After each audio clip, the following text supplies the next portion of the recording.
how can you take what you've learned in this VR experience and apply it to what you do in the office? This being your office here, how can you apply that? I learned that everybody has a different viewpoint, right? Depending on where you are in the game, you can see different things, and you can see things going at other people that perhaps they can't see, depending on where they're looking. So it's very important to have each other's back and respect that everyone has different perspectives. Perfect. Yeah, for me, learning that it's more effective when we spread out, kind of specialize in different areas, and all the while making sure our communication channels are open and functioning like that. That was definitely ingredients to success that I feel like translates to the workplace. You learn to trust. You know, these guys have your back. They're going to warn you, and they've got their angles. It's awesome.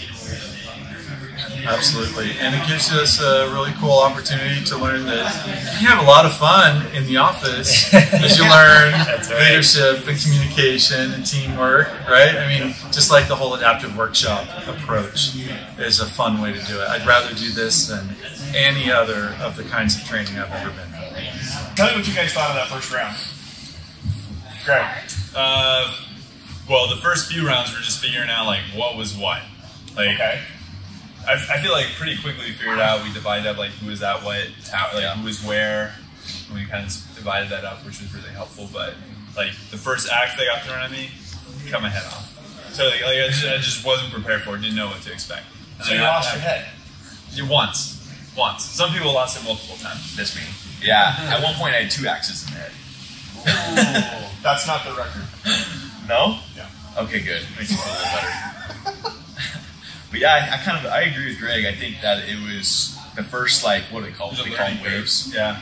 Yeah, the first 3 or 4 waves, it was kind of just figuring out, like, that I can look all around and figuring out how I can be the most efficient with pulling back the arrow. Or like figuring out, like, oh, this guy doesn't die when I shoot him once. Exactly. He's still going to throw an axe at me.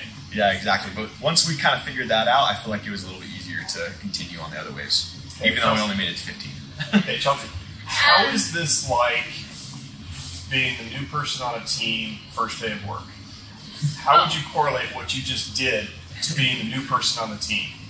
Yeah, it's very similar. You're just like, I have no idea what's going on. I don't know what to do with my hands. I am confused on what's going on. Cussing a little bit, falling down, literally falling down because I thought a big, huge ogre was going to get me. So it's like the CEO coming over and you're like, I'm going to fall, please just step away. So, yeah.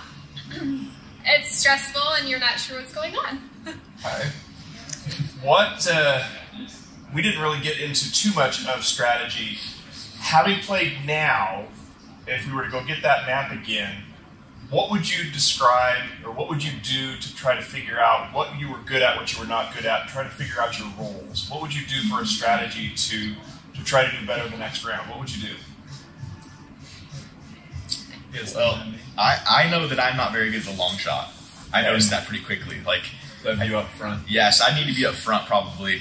I got pretty quick at, just shooting arrows really fast, but as far as the long shot, I wasn't very good at that. I feel like I had the long shot down. So maybe we Like, switched. sit back. Well, I was back. Oh, you were the back too? Yeah, Okay. back as well. So maybe I need to be up front. What about you, Chelsea? What do you feel like you were good at? Dodging. You let us know when the ogre was coming. Yes, I knew the ogre was coming, so I was watching for things that were coming. I wasn't as quick to just shoot, but I was like, okay, this person's coming, or like, okay, scary. So they knew something was happening. So maybe you call it out, like whenever there's a big dragon or a big troll or whatever they are, maybe you call them out. Yeah, totally. Okay, so that's actually what's going to go with my next question is, okay, now understanding a little bit about your roles, what you're good at, what you're not good at, how would that affect your strategy and your communications in that strategy? What would you do different in this next round? I think like now that we know, we just have communication. He's going to be saying, I've got the ones that are coming. Greg's going to be shooting far away. And then the rest of us, me and Jason, will just be doing our best to figure out how to be helpful. I'm learning a lot just by listening to the first round. So Jason will be on the dragons. Yes, there we go. So you've got exactly what we're talking about when you've got a team that has been together for a while, and now you've got a brand new member coming into the team. How are you going to catch Jason up? Well, we've already kind of gone over and explained the basics of how to do things. There's still going to be a learning curve. Sorry. Waves of learning curve Yeah. for me. It may take me 5 or 6 or 10. Totally fine. Totally fine. Chelsea, do you want to enlighten them? Yes, everybody was quiet. So you guys were trying to figure it out, and everyone was quiet, so you guys were trying to figure it out on your own. So your major failing was you've got your brand new friends, your brand new teammates just came on board, and you left them for the vultures. They're young. I know they play video games. They can figure it out. You left them for the vultures out in the middle of the freeway. Watch out for that bus. That's a good point. But we let you out there and you survived. You overcame. So now you guys are capable of overcoming. That's right, around 40. So good job. I was putting on my armor. I was too busy. Okay, so if you really were to bring 2 new members on board of your team, how important is it to get them up to speed? I mean, we described the major objectives and like the strategy behind it, but we didn't actually show them how to use the tools. Right? So they need to know how to use the tools. They're not going to be able to help. So you gave them basic objectives, and you went back to your office and shut the door. Well, we didn't give them the basics. We gave them like the big vision, and they didn't have the basics. They didn't know how to shoot the arrow, how to put the equipment on, right? So we gave them a high level overview. Here's the company vision, and didn't tell them, okay, but this is how you accomplish that. And you went to your office and shut the door. Yep, mine was cracked. I mean, is that why you specifically split us up? So it's like we had to go to our office and shut the door, and we couldn't actually intermingle. So that was not a decision we made. To be fair, that's it. To be fair, You're trying to throw me in the bus. There's more than enough buses to go around. We're all over one, man. Okay, so from your perspective, in this first round, not having them help you, even you two didn't talk to each other. Did you notice that? It's true. We're just a bunch of lonely puppies out there trying to find hope. You do whimper for me? A whimper? A puppy whimper. I want to hear it. That's how it felt. Okay, so knowing that, how can you apply that to what you do in your jobs here? I think being able to just, of course, work together as good guys and be able to like speak up and talk to the boss, the ones that have done it before, to get help when we don't know how to do it. I also would have loved to hear what was working. True. Figure out what's worked in the past, what's worked in the present. You know. I will say we did add you guys, and we broke the record. You broke the record. So really, it was you guys. You guys did break the record. So it was probably around level 7 or level 8 you started to talk a little bit more. It started. That's when the dragons came in, so we had to communicate who got up in the sky, When who got down low. came in, then we put 2 on the troll or whatever. When the heat started coming up a little bit, you started talking a little bit. Yeah. By the end, you were doing a lot better. But at the very beginning, they left you for ultra. Dragons.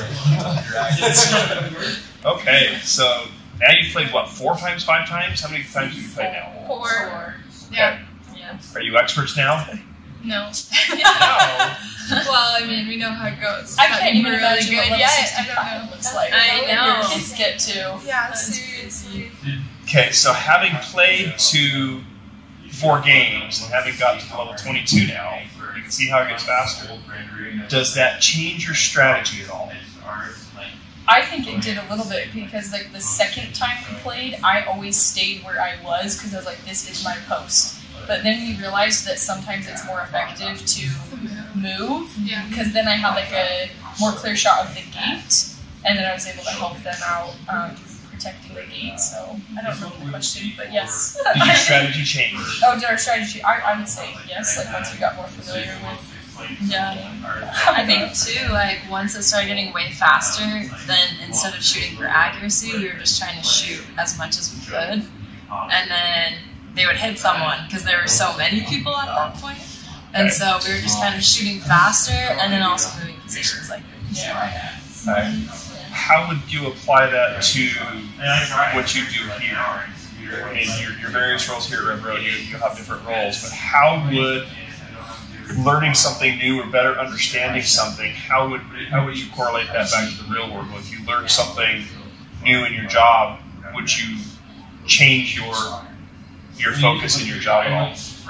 I would totally agree with that. I'm thinking from my perspective of like PR and copywriting and SEO and things like that. It's like, okay, maybe I'm doing something, but then I learn a new skill, or I learn like Google updated their algorithm or something, and then okay, you definitely have to shift to accommodate for that better strategy rather than just sticking to what you've always done. Like there's always new things that you can learn to improve what it is that you're already doing.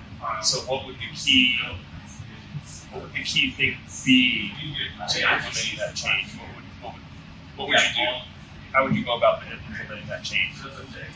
You focus harder on just like studying, learning that element so you can learn that well. Okay, so you've learned it. You've spent the brain power in learning it. You understand it. You've experienced nothing but to wrap your brain around it. How do you implement it? Trial and error. You've got this goal. I want to get to the beach. How do you get there?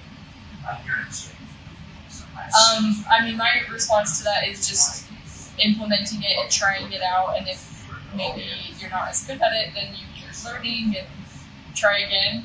I don't know. That's my best answer, is just implement it into what you're doing. I think also, like, talk to someone who has implemented it before, or, like, come together as a group with your team and, like, discuss maybe pros and cons of different approaches, and understanding that you don't have to take it on all yourself, you don't have to do it all yourself, but there's a lot of resources out there that you can do to implement it effectively as well. You're quiet, Natalie. Yeah, no, I would agree with what Lauren says. I mean, in the instance of this game, like, we were having to talk to each other, and these guys have played more than I have, and so they were telling me all their strategies, and I was like, oh, okay, yeah, that makes sense. And so I was able to do what they've done already through their experience, and I think that made me play better, especially in this one. Was it fun? Yeah, we had a great time. Hence why we played it 4 times. Yeah, I know.